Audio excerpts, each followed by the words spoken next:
أهلا وسهلا، مرحبا بالناس الكل. عندي غيبة عليكم، طولت شوية الله غالب. اليوم رجعت لكم بروسيت بنة عالمية. عنا ريد فيلفت كيك، وشكون ما يحبش ريد فيلفت كيك؟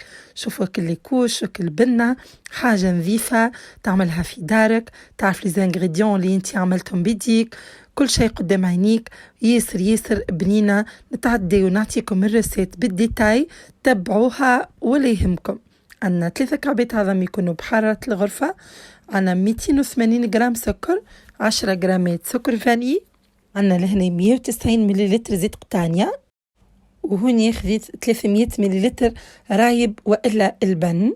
إذا كان ما عندكش تاخذ 300 مليلتر حليب وتزيدهم مغرفة متاع ماكلة خل أبيض، خليهم يرتاحوا شوية باش الخل يتفاعل مع الحليب. خذينا لهنا 280 جرام فارينة، وهوني خذينا مغرفة متاع قهوة كاكاو، مغرفة متاع ماكلة خميرة متاع جاتو، ومغرفة متاع ماكلة كبيرة بيكربونات. خذينا الكولورون جيل أحمر، أنا في العادة نستعمل تاع ريد فيلفت، وفالي ذاك علاش استعملت الأحمر العادي، وزدت شوية الكاكاو باش يعزلنا الكولور. خذينا الميكسور متاعنا، حطينا العظم، السكر فاني، اسهل حاجه خاطر باش نحطوا لي زانغريديون بريسك الكل مع بعضهم الليكيد.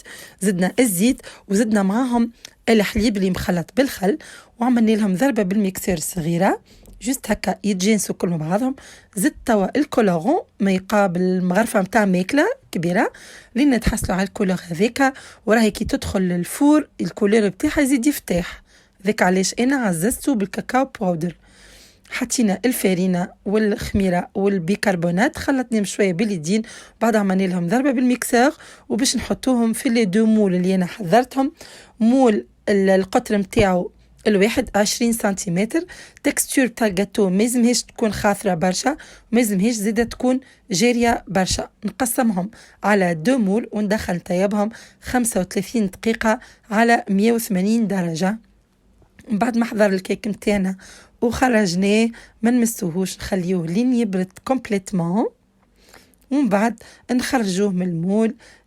احنا ديجا حطينا البابي كويسون لوتا موش باش يلصق، سي غارانتي. نخرجوه وباش ناخذ سكينه بتاع خبز كيما تشوفوا، هي اللي باش تعاوني باش نحي الزايد اللي من فوق في الكيك، خاطر باش نستحقه من بعد باش نزين بيه. وباش نقص الكيك متاعي على 2.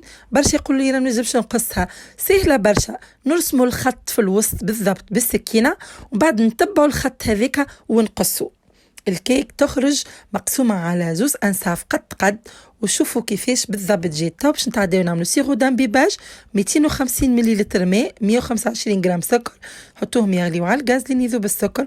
ونتعدى نحضر الكريم فروستن اللي باش نقدموا بها الكيك نتاعنا من داخل. 300 جرام زبدة تكون بحرارة الغرفة. عنا 150 جرام شوكولا بلون تكون باردة. عنا 250 جرام سكر جلاس، 10 جرامات فاني، و750 جرام كريم تشيز. تستعمل اللي تحب عليه في الاديلفيا فريدو اللي عندك.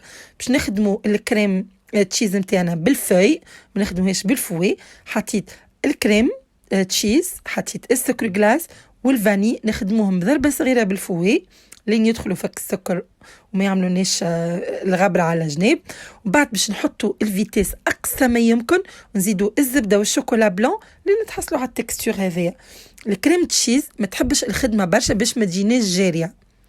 ناخذوا لي كوش متاعنا نبداو نخدموهم، تبقى اللولانية نخدموها ونعملوها بسيرو دامبيباج بالبهي باش الجاتو ما يجيناش يغصص ويجينا يذوب في الفم.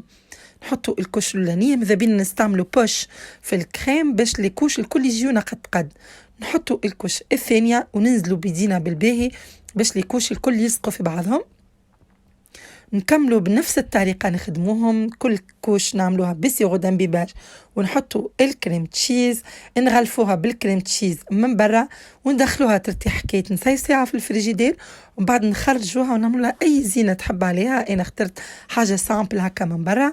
خذينا الريست متاع الكيك اللي قصيناه من فوق، فتفتناه الكل وزينا بيه الكيك من جنب. تنجم حتى تغلف الكيك الكل بيه. عمل دي بتيت نوزل هكا من فوق بالبوش. شوفوا كيفاش انا اخترت نزينها زينة خفيفة، حبيتش نعمل حاجة كومبليكي معاكم. حطيت من فوق بقيت الكيك اللي فتفتناه بدينا الكل. ما شاء الله على الكيك. ان شاء الله اليوم تتبعوا الغسيت بالباهي وان شاء الله تعجبكم. جربوها وما تندموش صدقوني، سورتو الناس اللي تعيش في الأوروب تعرف المرسو كيك ريد فيلفل بقديش. شوفوا الكيك بتاعنا ما شاء الله كيفاش الكل لاصق في بعضه، كيفاش الكريم الكلها بنفس النيفو، فماش تعق اكثر من تعق. شفتوا كي نخدموا بالبوش سي تري امبورطون. شوفوا قديش سوفت تذوب ذوبين في الفم. ان شاء الله تكون عجبتكم الريسيت. ما تنساش تشجعوني برشا بارتاج، واللي ما عملش سبسكرايب يلا يعمل سبسكرايب ويشجعني باش ديما نقعد نهبط لكم دو ريسيت جدد.